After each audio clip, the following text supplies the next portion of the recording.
as you sort of intimated, economic warfare has always been a way that countries compete with one another, right? You go back to the ancient world, you see examples of sanctions. You see, sanctions during the Napoleonic Wars in the 19th century, and of course during World War I and World War II.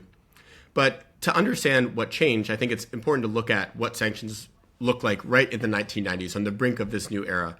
And the canonical case of sanctions in the 90s was the UN embargo against Saddam Hussein's Iraq. This embargo went into effect in August of 1990, right after Saddam Hussein invaded Kuwait and annexed it. And it stayed in place all the way up until 2003, when the U.S. launched the second sort of big war in Iraq. And the goal of that embargo was really to stop Iraq from selling oil on the global marketplace. The way that it was implemented, though, for that entire 13-year period, was through a multinational naval blockade. So 24/7 for that whole period, you had ships from over 20 different countries patrolling the Persian Gulf, inspecting every single oil tanker coming in and out of an Iraqi port.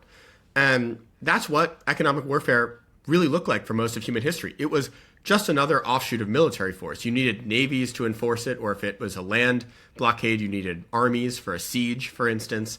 And so really, to the extent the U.S. was doing economic warfare, it was the Pentagon, it was the Defense Department that was implementing it. What happens in the 90s is you also have this period of hyperglobalization.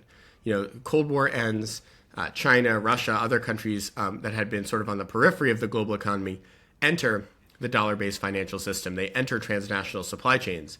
And you have the creation of these choke points, these sort of areas of the global economy where one country has a dominant position and there are few, if any, substitutes. And by virtue of these choke points, by the time you get to the 21st century, the countries that control them, and the U.S. controls the most important ones, like the dollar, for instance, the countries that control them can literally just sign a document, impose sort of a legal restriction, say you don't have access to the dollar anymore.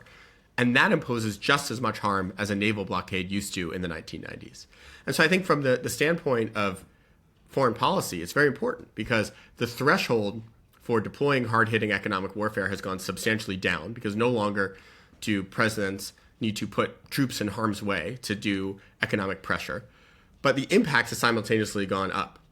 And so I think that's a big reason why in the last 2 decades, you've really seen this rapid proliferation of economic warfare everywhere around the world. As you mentioned, in the summer of 74, he kind of cocks up this deal, gets extremely drunk, and flies over to Jeddah in Saudi Arabia and negotiates it successfully with the Saudi government. And so some people may have heard of this term petrodollar, right, which is the sort of inextricable link between the oil market and the dollar. That really originated with this deal, this mission that Bill Simon had to Saudi Arabia in 1974.